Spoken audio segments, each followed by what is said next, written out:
Mengawal skim pinjaman mudah, iSurvive bantu rakyat dengan kadar caj perkhidmatan maksimum 3%.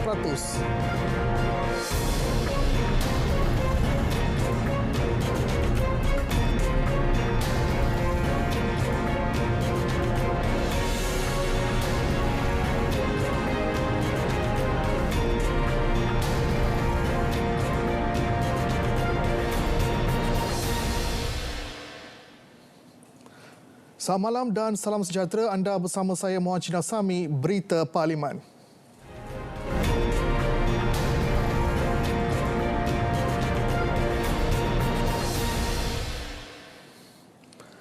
Mengambil kira kerajaan yang dikatakan tidak ada banyak dana untuk bantu rakyat, Ahli Parlimen Pekan, Datuk Seri Muhammad Najib Tun Razak mencadangkan skim pinjaman mudah atau iSurvive diperkenalkan dengan caj perkhidmatan sebenar paling rendah untuk pinjaman RM3,000 hingga RM5,000 untuk setiap pemohon. Langkah itu dapat meningkatkan aliran tunai dalam ekonomi negara di samping membantu rakyat yang terjejas akibat pandemik COVID-19.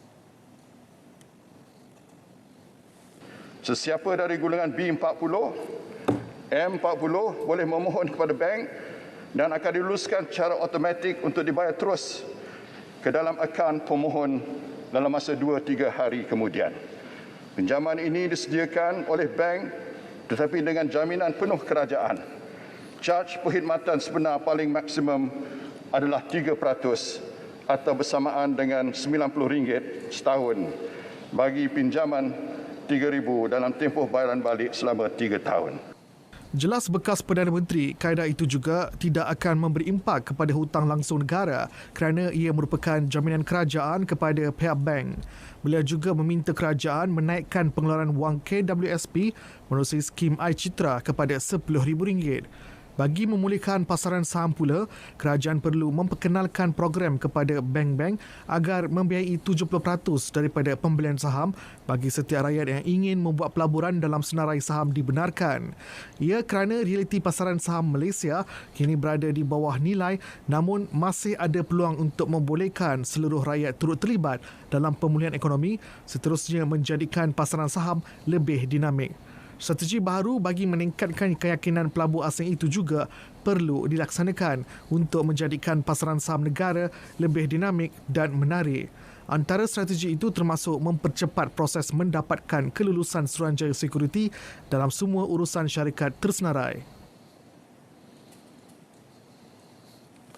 Pembentangan rang undang-undang RUU anti lompat parti perlu disegerakan. Ketika membahaskan titah raja, Ahli Parlimen Pengerang Datuk Seri Azalina Uthman Said mencadangkan RUU itu perlu digabungkan dengan RUU pemecatan Ahli Parlimen lompat parti. Transformasi pentadbiran yang dicadangkan oleh kerajaan dengan wujudnya rang undang-undang Akta Lompat Parti wajib dan wajar dilakukan secepat mungkin. Bukannya apa? Sebab kalau katak tu nak lompat, dia tak ikut masa tu yang dia betul. Siang pagi, malam petang. Namun, akta berkenaan memerlukan mekanisme bersesuaian untuk memastikan sama ada wujud keperluan ahli parlimen yang lompat parti dikenakan tindakan. Supaya senarionya lebih terbuka dan diberikan kuasa kepada rakyat untuk menentukan sama ada nak ganti ke tak ganti kepada yang lompat itu. Sebab kita mesti menerima tuan yang betul. Tak semestinya yang lompat itu lompat kerana dia nak lompat. Kadang-kadang dia dipaksa lompat kerana dia telah dipecat. Beliau yakin melalui penggabungan kedua-dua rang undang-undang berkenaan, ia mampu mewujudkan parlimen yang lebih berwibawa dan lebih terangkum.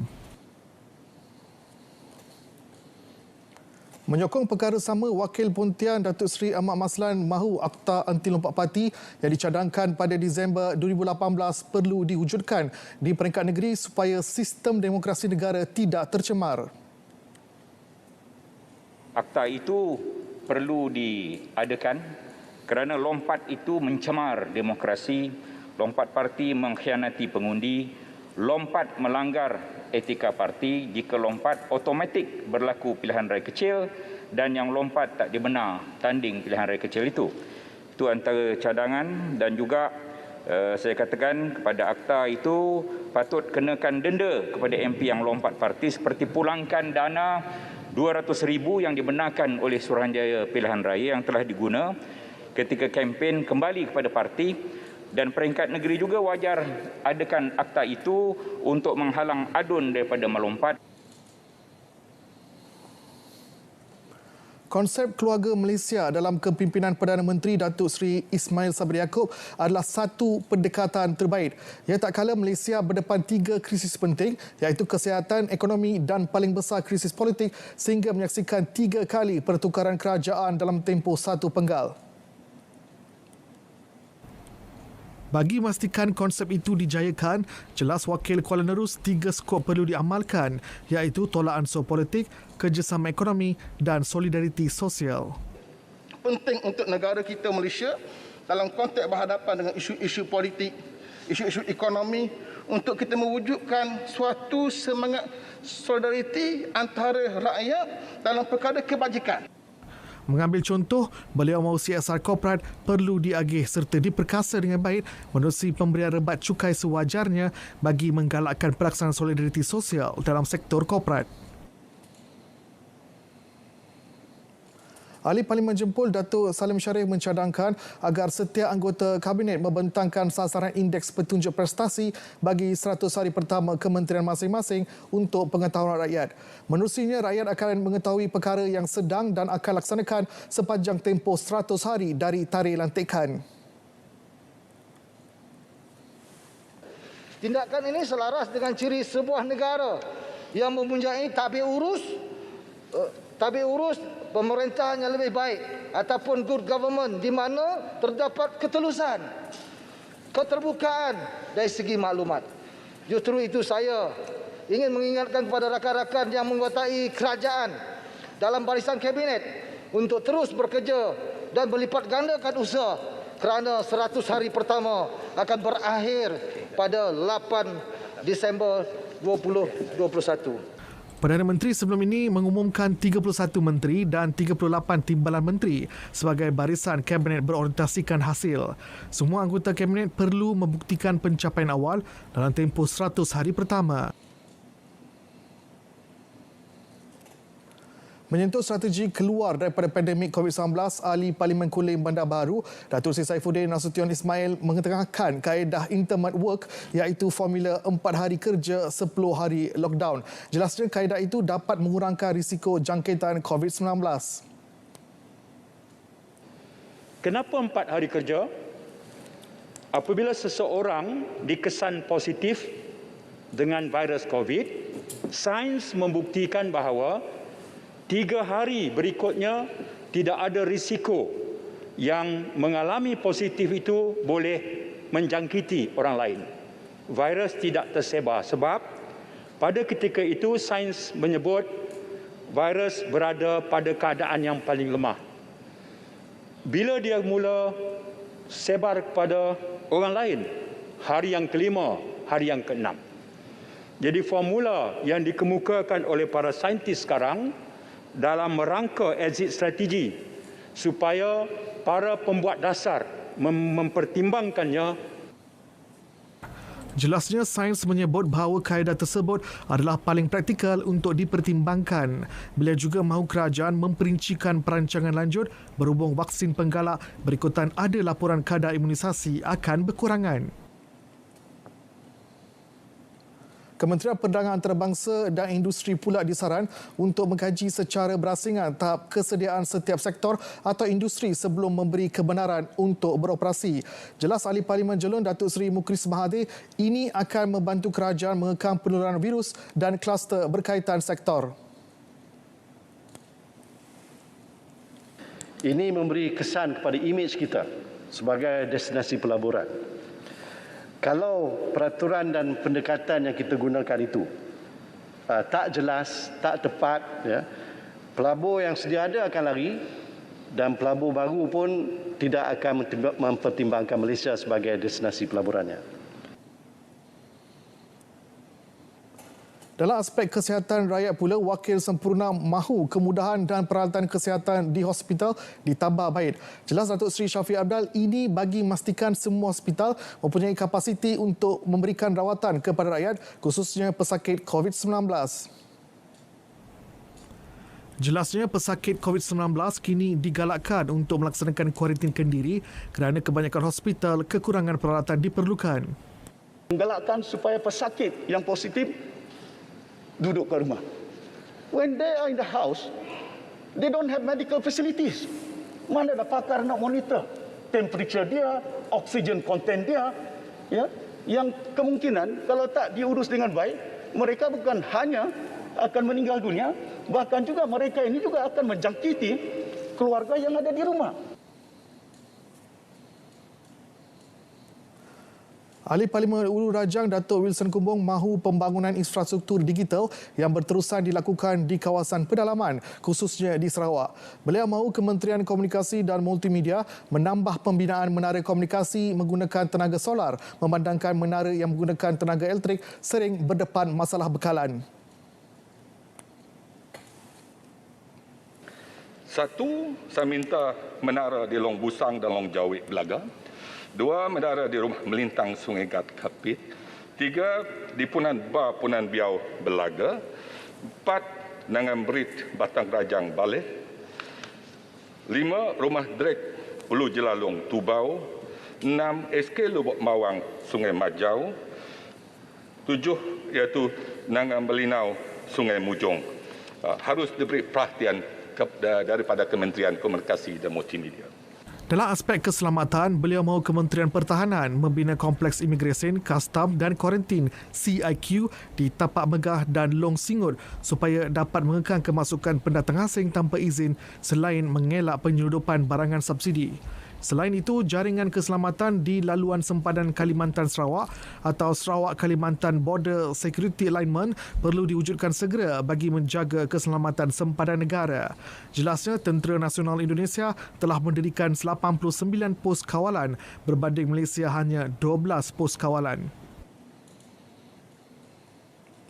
Fakta dan maklumat sejarah mengenai pembentukan Malaysia pada tahun 1963 perlu diperincikan lagi dalam sistem pendidikan negara. Ini akan meningkatkan semangat cintakan negara dalam kalangan generasi muda. Tuaran meminta Kerajaan Persekutuan melalui Kementerian Pendidikan supaya memperbetulkan fakta-fakta sejarah tersebut. Kerajaan harus mempertimbangkan untuk melaksanakan mata pelajaran ketatanegaraan dalam sistem persekolahan Malaysia bermula daripada tadika sehinggalah ke universiti. Ini sekaligus akan meningkatkan pemahaman generasi muda mengenai sejarah pembentukan Malaysia pada tahun 1963. Program-program menarik buat anda di TV1 sempena sambutan Hari Malaysia 2021. Saksikan secara langsung sambutan Hari Malaysia Peringkat Kebangsaan 2021 sempena memperingati Sabah dan Sarawak bagi membentuk Malaysia. Khamis 16 September pukul 8.30 malam. Selamat menyambut Hari Malaysia 2021.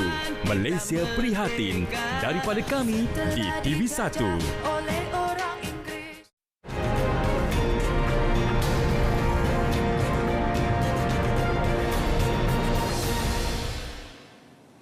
Baik, bertemu kembali. 10 individu telah dihadapkan ke mahkamah atas kesalahan memalsukan sijil suntikan vaksin setakat ini, manakala seorang didapati bersalah dan telah dijatuhkan hukuman penjara. Mengikut pecahan negeri bagi Muktamar Muhammad, Kelantan seorang, Melaka 2 orang, Sarawak 4 orang, Perak 1 orang, Sabah 2 orang, jumlah 10 yang telah disabitkan kesalahan seorang, iaitu di Sarawak, di mana mahkamah telah memberi sabitan dan dihukum penjara. Golongan yang memalsukan sijil suntikan vaksin, tindakan undang-undang boleh diambil mengikut Seksyen 22(D) Akta Pencegahan dan Pengawalan Penyakit Berjangkit 1988, Akta 342. Tindakan kompaun boleh dikenakan serta-merta sekiranya individu berkenaan didapati bersalah bagi menjimatkan masa dan meningkatkan kesedaran masyarakat. Pada masa sama, siasatan lanjut boleh dijalankan mengikut peruntukan undang-undang sedia ada, iaitu sama ada di bawah Akta 342 atau Kanun Keseksaan. Beliau menjawab pertanyaan Ahli Parlimen Setiu Syahri Zulkarnain Abdul Kadir.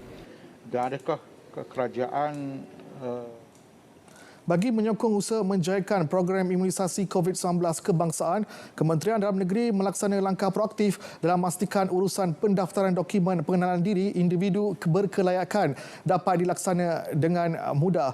Ia termasuk melaksanakan program turun padang dengan tumpuan khusus di kawasan pedalaman. Jabatan Pendaftaran Negara akan memastikan pemohon memenuhi syarat ditetapkan di bawah perundangan yang sedang berkuat kuasa sebelum kad pengenalan dikeluarkan. Dan langkah-langkah proaktif yang telah dilakukan oleh Kementerian Dalam Negeri iaitu melalui JPN, di mana kita ada program Mekar kita membawa kita turun ke kawasan pedalaman untuk mendaftarkan mana-mana individu yang belum mempunyai kad pengenalan diri. Jadi saya harap mana-mana pihak atau individu yang tidak mempunyai kad pengenalan atau identiti tampil ke hadapan untuk bergerak demikian bagi proses untuk kita mendapatkan vaksinasi ini berjalan dengan lancarnya. Terima kasih. Ketika menjawab pertanyaan Wakil Sibuti, Lukanisman Awang Sauni, beliau turut memaklumkan urusan dokumentasi bagi individu tidak berdokumen berusia 21 tahun ke bawah di Sarawak telah dibincangkan dalam jawatan kuasa khas status kewarganegaraan peringkat negeri Sarawak. Bagi Sabah pula, perbincangan menerusi jawatan kuasa pengurusan warga asing Sabah. Mengenai pendatang asing, Datuk Seri Dr. Ismail berkata, Kementerian telah melaksanakan operasi pemeriksaan dan menasihatkan majikan untuk memastikan semua pekerjanya memiliki dokumen sah. Ia bukan sahaja bagi membolehkan mereka menerima vaksin COVID-19, malah mengelak dikenakan tindakan undang-undang. Satu jawatan kuasa khas telah ditubuhkan bulan lepas bagi melaksanakan pelan komprehensif melibatkan pegawai perubatan kontrak. Menurut Menteri Kesihatan Khairi Jamaluddin, pelan komprehensif yang merangkumi pelan jangka pendek dan jangka panjang itu akan memfokuskan 5 keutamaan. Pertama ialah kemukakan permohonan peruntukan bagi tajaan yang setara dengan hadiah latihan persekutuan kepada Kementerian Kewangan Malaysia bagi membolehkan pegawai perubatan dan pergigian kontrak mengikuti pengajian kepakaran. Yang kedua ialah meneliti dan kemukakan permohonan untuk mewujudkan perjawatan tetap tambahan mengikut keperluan fasiliti pada agensi pusat. Ketiga, meneliti strategi bagi meningkatkan lagi peluang pekerjaan dalam perkhidmatan kesihatan di kementerian dan agensi awam lain serta sektor swasta agar lebih peluang pekerjaan disediakan kepada graduan perubatan di Malaysia. Keempat, meneliti dan meminda ketetapan sedia ada dalam Akta Perubatan 1971, Akta Pergigian dan Akta Pendaftaran Ahli Farmasi berkaitan dengan latihan siswazah dan khidmat wajib serta mekanisme pelaksanaan pengajian kepakaran yang lebih fleksibel. Dan yang kelima, mengadakan perbincangan dengan Jabatan Perkhidmatan Awam JPA bagi meneliti kesesuaian pindaan Akta Pencen 1980 atau memperkenalkan penambahbaikan yang setara kerana sebarang pindaan juga melibatkan penjawat awam lain dan implikasi terhadap dasar sedia ada berkaitan skim pencen dalam perkhidmatan awam. Penjelasan dibuat bagi menjawab soalan asal Ahli Parlimen Tangga Batu, Rusna Aluai. Hampir 170,000 panggilan bantuan psikososial diterima Kementerian Kesihatan sejak Januari hingga bulan ini. Angka itu meningkat drastik berbanding 44,061 panggilan yang diterima sepanjang tahun lepas. Timbalan Menteri Kesihatan Dato' Aaron Agodagang berkata 82.2% panggilan yang diterima sejak pandemik COVID-19 adalah berkaitan isu-isu yang memerlukan sokongan emosi dan kaunseling. Sepanjang tempoh Mac 2021 hingga September tahun ini, sejumlah 956 kes ataupun bersama dengan 0.4 yang disaki mengalami gangguan atau penyakit mental yang terujuk pada pakar perubatan keluarga atau psikiatri untuk intervensi selanjutnya. Selain menyediakan perkhidmatan tele bantuan sokongan psikososial, Kementerian juga turut menyediakan kemudahan penilaian tahap kesihatan mental dalam aplikasi MySejahtera. Terbaru, kempen Let's Talk bakal lancarkan bulan depan selaras pelan publicity kesihatan mental di bawah agenda nasional Malaysia Sihat. Penglibatan komuniti termasuk NGO dalam aktiviti dan program advokasi berkaitan kesihatan mental juga akan dipertingkat. Pertanyaan mengenainya dikemukakan Ahli Parlimen Dungun Wan Hassan Muhammad Ramli. Program vaksinasi tenaga kerja nasional Protect telah dihentikan sejak Ogos lepas. Keputusan itu susulan Kementerian Sains, Teknologi dan Inovasi MOSTI telah membenarkan para pekerja mendapatkan vaksin secara jumpa terus atau walk-in mulai 1 Ogos. Melalui inisiatif ini, pihak majikan khususnya di sektor perkhidmatan dan pembuatan yang menjadi tunjang utama ekonomi negara dapat beroperasi semula dengan mematuhi SOP yang ditetapkan bagi meningkatkan produktiviti dan daya saing. Seterusnya mampu mempercepatkan proses pemulihan ekonomi negara serta menjamin kesejahteraan rakyat. Tetapi Tuan Yang Dipertua, walau bagaimanapun setelah Kementerian Sains, Teknologi dan Inovasi MOSTI memutuskan untuk membenarkan para pekerja mendapatkan vaksin secara walk-in pada mulai 1 Ogos 2021, banyak majikan telah menyahut seruan kerajaan dan telah menghantar para pekerja ke pusat-pusat pemberian vaksin as walk-in. Maka Kementerian Sumber Manusia memutuskan untuk tidak meneruskan Protect. Protect diwujudkan untuk menawarkan pilihan kepada majikan yang sukarela mahu mempercepatkan proses pemberian vaksin kepada para pekerja bagi meningkatkan kadar imuniti kelompok dalam kalangan mereka. Jawapan merujuk pertanyaan Wakil Ipoh Barat M. Kulasegaran. Pelbagai inisiatif terus dipergiat Kementerian Pembangunan Luar Bandar bagi memastikan masyarakat orang asli tidak tercicir daripada program imunisasi COVID-19 kebangsaan PICK. Antaranya termasuk kempen kesedaran secara bergerak yang digerakkan Jabatan Kemajuan Orang Asli Jakwa terus ke lokasi. Jelas Timbalan Menteri Pembangunan Luar Bandar Datuk Seri Abdul Rahman Mohamad, pihak kerajaan turut mengedar dan melaksanakan pendaftaran vaksin secara manual. Selain itu, kemudahan pengangkutan kepada penduduk orang asli ke pusat pemberian vaksin PPW turut disediakan. Berita baiknya, bermula bulan ini, vaksin jenis CanSino yang hanya memerlukan 1 dos lengkap mula dibekalkan kepada masyarakat orang asli dan dijangka akan mempercepatkan lagi kadar vaksinasi orang asli di seluruh negara, terutamanya bagi penempatan yang terletak di kawasan pedalaman. Sehingga kini 82,555 penduduk orang asli telah divaksin. Angka itu melibatkan 57% daripada 144,180 jumlah keseluruhan masyarakat orang asli yang layak divaksin di seluruh negara. Beliau menyatakan demikian ketika menjawab soalan Ahli Parlimen Cameron Highlands Ramli Muhammad Noor.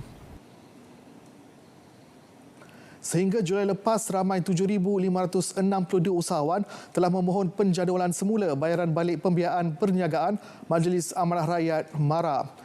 Menurut Menteri Pembangunan Luar Bandar Datuk Seri Mahathir Khalid, inisiatif penangguhan di bawah pakej perlindungan rakyat dan pemulihan ekonomi pemulih itu bertujuan membantu usahawan-usahawan MARA dengan memberi penangguhan bayaran balik pinjaman selama 3 bulan selepas kelulusan diberikan.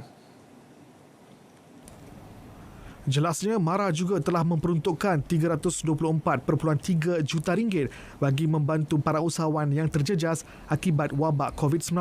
Sehingga kini, MARA telah meluluskan pembiayaan perniagaan berjumlah RM311.36 juta kepada 2,966 usahawan di bawah 3 skim, iaitu Skim Pembiayaan Pengukuhan Perniagaan SPARK, Skim Pembiayaan Perniagaan Prihatin Mikro S3P dan Skim Pembiayaan Mudah Jaya SPIM Penjana. MARA juga menawarkan pengecualian bayaran sewa pada semua penyewa premis perniagaan MARA bermula daripada Julai hingga September 2021 dan pemberian diskaun dari Oktober hingga Disember 2021. Inisiatif ini telah memberi manfaat kepada 5,913 penyewa MARA di seluruh negara. Beliau menjawab pertanyaan Ahli Parlimen Jerantut Datuk Ahmad Nazlan Idris.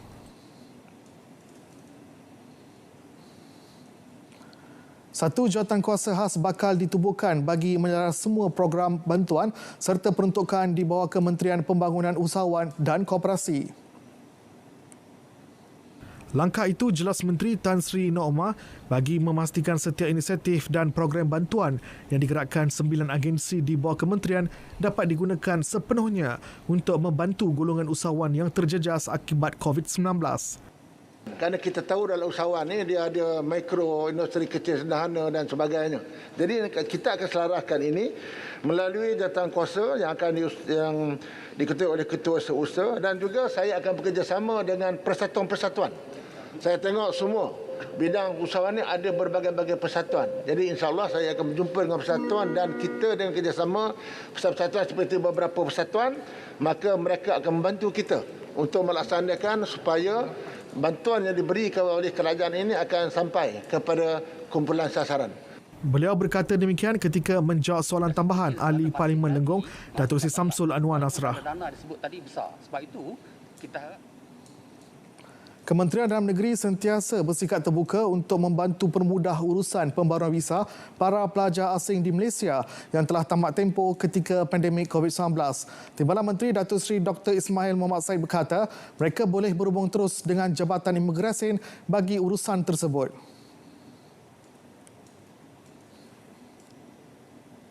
Mana-mana pelajar-pelajar yang mempunyai tamat tempoh visa untuk belajar di dalam negara kita boleh berhubung dengan pihak Jabatan Imigresen Malaysia, dan kita tidak akan bertindak kejam untuk mengambil tindakan yang keterlaluan, tapi kita akan memberikan khidmat nasihat yang sewajarnya kepada pelajar tersebut bagi membolehkan kerjasama di antara negara-negara luar yang mahu supaya menjadikan hasrat kerajaan Malaysia menjadikan Malaysia di antara hub pendidikan yang terkenal di dalam dunia kita. Terima kasih.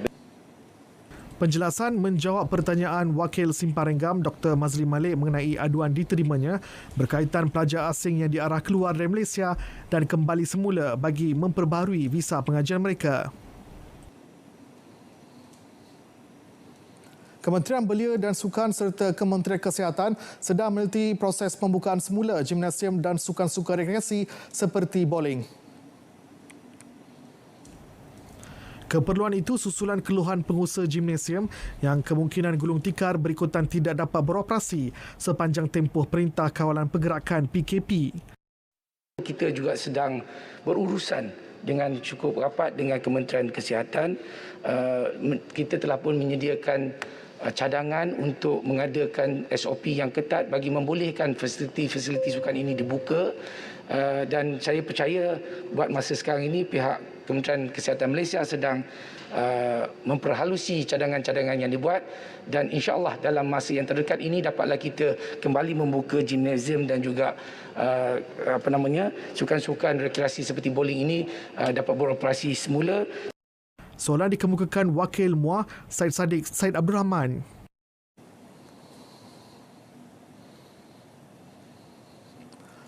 Sekian laporan sidang Dewan Rakyat. Selamat menyambut Hari Malaysia. #Malaysia Prihatin, #Demi Negara, #Menang Bersama. Selamat malam dan salam sejahtera.